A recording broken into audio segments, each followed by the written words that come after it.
It's Belle Let's Talk Day, so let's talk. Definitely not a vlogger, but I felt like a vlog might be necessary for this. So first of all, I do deal with anxiety, social anxiety especially. I struggle a lot in all social situations. Talking to people to order food or talking to new people in general. I've never once raised my hand in class since I've been at university. Not once. I can't make phone calls. I can't write emails. I am terrified. That's it. That's my anxiety rant. Now we need to talk about something that I've never talked about before, ever. That would be depression.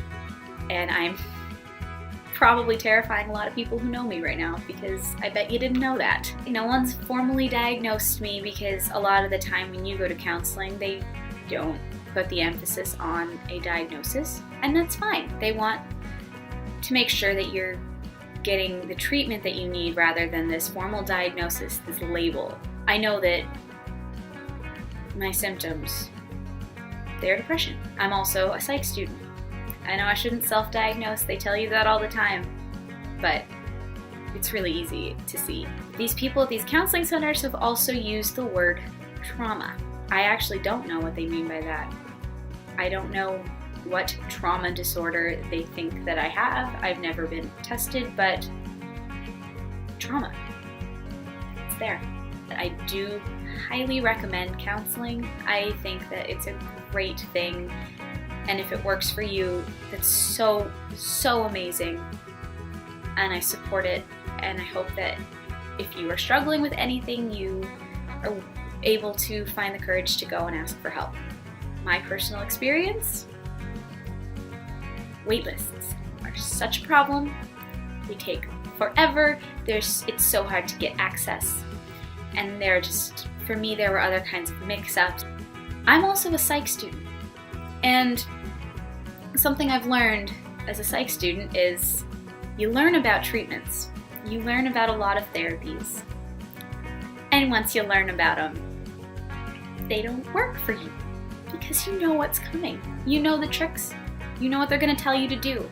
It doesn't have the same effect. And maybe that's not true for everyone, but for a lot of people, I have seen that it does not work. So I'm trying this as a way to maybe help what's going on. Maybe sharing it, getting it off of my chest once and for all. Maybe that'll be the thing that improves my mental health. I don't know. I have no idea. I want my family to know that the depression thing should not change how you treat me. I am the same exact person. You just didn't know this, so please do not treat me like I'm fragile. I'm not fragile. I've been dealing with this for 6 years. It's not new. I just don't think it's going away. There's a little more to this depression thing. It's not just, let's talk about my mental health. I've been really inspired recently because of the movements that are going on in the world. I'm really proud of how we're all standing up for things and fighting injustice and fighting for equality. It's inspiring despite the fact that I am almost always sick when I hear what's going on in the world. It's just like this little ray of light, this little bit of hope that I have. It's these movements, and the big one for me that has just gotten me all kinds of emotional has been the Me Too movement. I'm so happy that that is a thing. That's part of my story. My mental health story involves my Me Too. Bet you didn't know about that. Unless you went to high school with me, in which case you knew about that. So, my Me Too story. It was 6 years ago. It's a lot of time to be dealing with this, to be sitting on it, keeping it in. Not that I've totally kept it in. I've told people that I trust. I've told my friends. And I still don't know how my entire high school knew about it. I didn't tell them. But they know. So you know where I'm going with this, and if you don't want to hate me, you can turn this off. I have a feeling most of you will, because you don't want to hear me talk about someone that you love and reveal that they did something bad. I get it.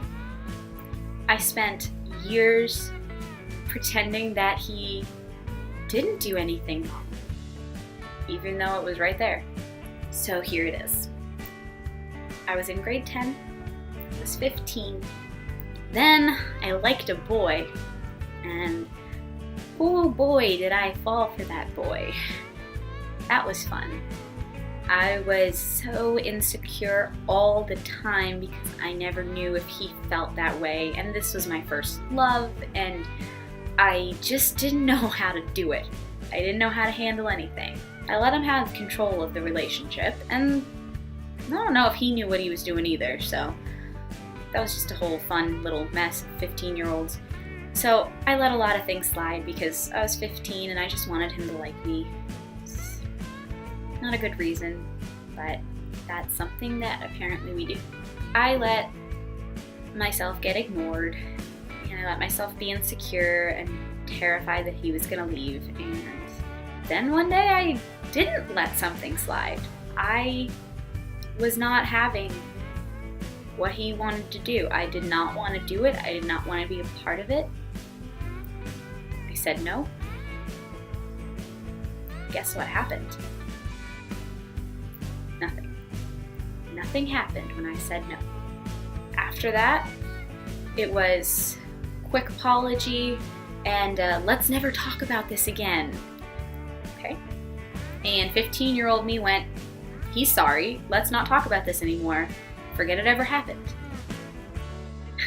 Because you can forget that ever happened. When he broke up with me, I was heartbroken, and that's not a surprise. It was my first love, it was my first breakup. I was gonna be heartbroken, that's how it goes. But there was more to it than that. There were nightmares, and there were flashbacks, and just a lot of stuff that I didn't expect to come with a breakup. And so I started talking to my guidance counselor. I talked to people I trusted at my school, and I told someone about what had happened during the relationship. And I remember being asked if I wanted to contact the police. I'm still 15. I'm still thinking, why would I contact the police? This guy apologized. Nothing bad really happened. Nothing bad really happened. I didn't get it. It was not in my brain to think that might have been sexual assault. That was wrong. I couldn't do it. I made excuses. No, he didn't mean it, so therefore it wasn't. I said no. A lot. I said no the entire time. There's no excuse for that. You stop. You stop when someone says no. Anyway, I didn't deal with it. I left it alone. I thought it would go away. I'm having flashbacks in class. I can't focus in class. He's in all of my classes. And I'm having flashbacks. I'm having nightmares about it. And I'm thinking, this is just normal. This is what comes with a breakup. Sure, I mean, no. I've had breakups since. That's not how it goes. And I didn't deal with that for a long time. Not until after my first year of university. I was home. I was at a party with a lot of people that I went to high school with. And I was talking to somebody, and this person says to me, hey, you dated so-and-so. Yeah, there was some abuse there. First of all, how did you know? This is when I figured out that everyone knew. Everyone. It's crazy. And second of all, why did you just bring that up like it's okay?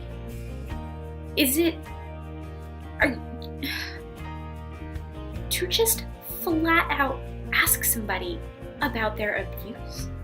That's wrong. And still, do you know what I did? I said no, he didn't abuse me. I tried to protect him. I thought I don't want him getting a bad reputation. So I said no, that didn't happen.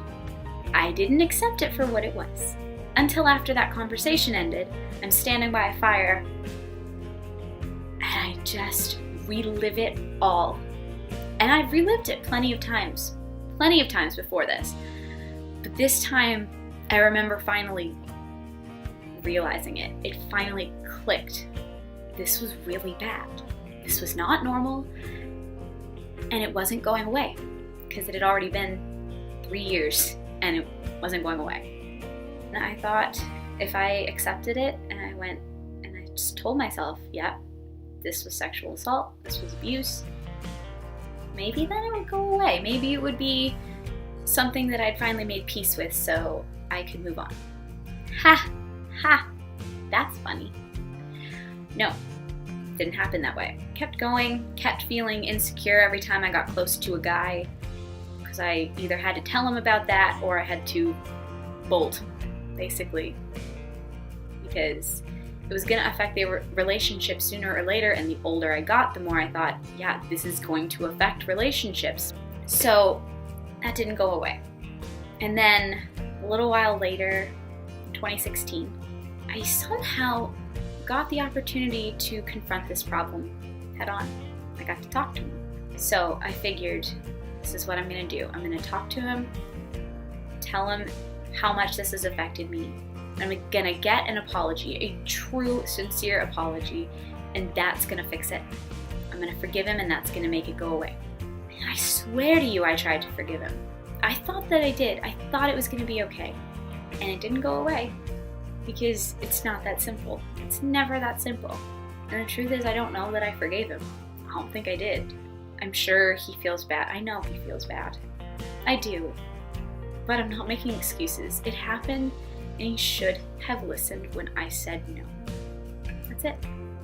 And I'm sure that he's different now and he wouldn't do that to somebody else. I'm trying to say this sincerely. I really want to believe that. I don't think that he'd do that to someone now. And that doesn't change the fact that he did it to me. So that's 2016, and it didn't help. I just want to not have these nightmares. I still do. I can still have a flashback if I'm put in the wrong situation. I still get triggered by everything. Everything. Every time I unexpectedly hear a song that we used to listen to, or a song that reminds me somehow exactly of him. God, I love country music, but if I have to hear something that I'm not expecting that's gonna be sad, it's gonna hurt. If I choose to listen to Tin Man by Miranda Lambert or Better Man by Little Big Town, if I choose to do it, I can do it. I can listen to it and appreciate the music. If you throw that on and I'm not expecting it, I'm done. I'm out. I'm miserable. Because music does that to me, which is great most of the time. It makes you feel. I love that. But that's why I can't just sit there and listen to it with my family. And every year it's probably gotten worse because there are more songs that remind me of him. Or there's something even more complicated about the relationship. And that shouldn't happen either. Because as much as I want to forgive him and make peace, I think it's unhealthy to continue a relationship of any kind with someone who abused you, because you're always going to feel the need to comfort them and make sure that they don't feel guilty for what they did. I get it. You feel bad. I'm glad you acknowledge that you did something wrong, but I can't support you. I can't comfort you when I'm the one dealing with the trauma. I can't do it. And so here we are, 2018. The only thing I can think to do to possibly help myself is to tell my story. Even though I think I'm gonna cause some drama with this if the wrong people see it. And I shouldn't care. That should not be my priority. I should not be walking on eggshells trying to make sure that I don't start the same kind of drama that I did when I posted a song called Stupid Boy in 2012. That caused drama. I probably subconsciously intended for that to cause drama. Let's be honest here. I was hurt. I was mad. Like, that's not what this is. This is for me. I need to do this. And I'm sorry if this hurts somebody or if everyone gets mad at me because I needed to tell my story. And yeah, I'm outing someone that you all love. I get that. I'm probably freaking out my family with the depression thing. Like I said, it doesn't change who I am with you guys. I have been this way for 6 years. I didn't know what it was called. I didn't know what was wrong. I couldn't even fathom that something bad had happened to me. I know it did. I just need to share it now because it's okay if you haven't gotten over something in an appropriate amount of time. If people think it's not a big deal, it's a big deal. It happened, it's wrong, and you shouldn't feel sorry for still being affected by it. And you shouldn't let anyone make you feel bad for sharing, for asking for help, for acknowledging that it happened. It happened. And if something happened to you, I'm not going to tell you that it didn't. I don't believe that anyone should tell you that it didn't happen because there's no evidence. There's no proof. I'm taking your word for it. You tell me too, I believe you. I'm listening. Because it sucks. And it's so tied to this. This is why I'm telling this story now on Bellette's Talk Day. Because it's tied to mental health. I would not be depressed. I would not be dealing with trauma if this hadn't happened. It's awful to deal with this every day, and this is always on my mind. I am amazed that I have gotten through a degree. I don't know how I haven't given up and just sat in bed and watched Netflix all day. I don't know how. I guess because I can't imagine living at home. Because home is just all memories. I could not stay in my hometown because I'd see him. Even now, when I see people who look just like him, I see them and I want to cry. Every once in a while, something will trigger a memory. Sometimes it's Cheese Whiz. Sometimes it's, anything. It's like walking around and just being like a ticking time bomb. You never know when it's just gonna explode and you're gonna...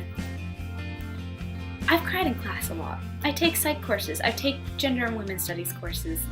It's hard. It's really not fun to deal with and really exhausting. And I just want to make sure that I share my story because I've been so inspired by people who shared theirs. And I know that not everyone has the courage to. And I've found the courage to somehow. I wanted to share this. I want people to know. And I want to think that maybe in sharing this, I will feel a little bit better. And maybe someone else will see this and feel like they're not alone. And I want you to know that if you can't speak up about your mental health issue or your Me Too story or whatever it is, I support you anyway. I know it's hard. 6 years later and I'm just telling people. And I think that there's a reason that I'm doing it now because I'm not going home. I have no more summers left at home. I have no more encounters with these people to look forward to be afraid of. And because there is a chance that maybe this guy won't see this because he has removed me from his social media.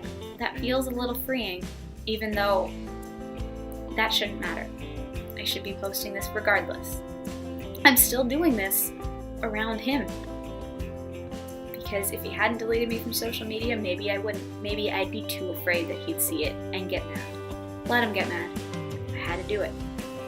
I'm sorry if that makes people mad. I'm not doing this out of spite. Nothing I've done in the last year, believe it or not, has been out of spite. But I'm not sorry that I'm telling this story. I need to make myself feel better. If you've listened to this entire video, truly thankful. I am exhausted from this and just in general anticipating this, making this video was absolutely terrifying. I didn't think that I could do it. I thought it would be too stressful. People will ask questions. they might. Go ahead. It's none of your business, really, but I needed to share it. And I just hope that one day it won't be so scandalous to share your story about your mental illness. And I hope that one day we don't have to share Me Too stories. I don't want there to be any more of these stories. I want to think that we can teach our kids that no really means no. I don't care how excited you are, how caught up in the moment you are. Someone says no, is trying to get away. Let them. Stop what you're doing. Stop. It's not okay. It's not okay that this has hurt me for 6 years. It's not okay that now I'm probably never gonna have a normal relationship. I just don't think that I can.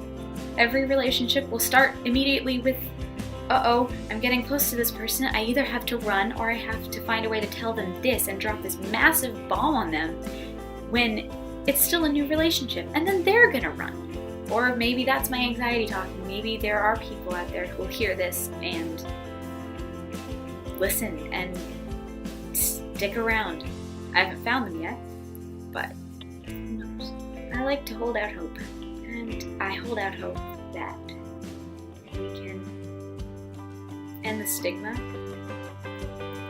I hope that we can find a way to treat mental illness successfully for everyone. And I hope we can end sexual harassment and abuse. I mean, I hope that we can fight all the injustice in the world, because listening to the news is painful all the time, but right now my fight is this. So thank you for listening. I hope that someday I find something that works. I can get better, because I'm sick of writing the same song about the same person, same situation. I want to move past this, and that's fine. Thank you for watching. I hope this video has made you feel something, and I will see you soon with a really fun, slightly anti-Valentine's Day cover.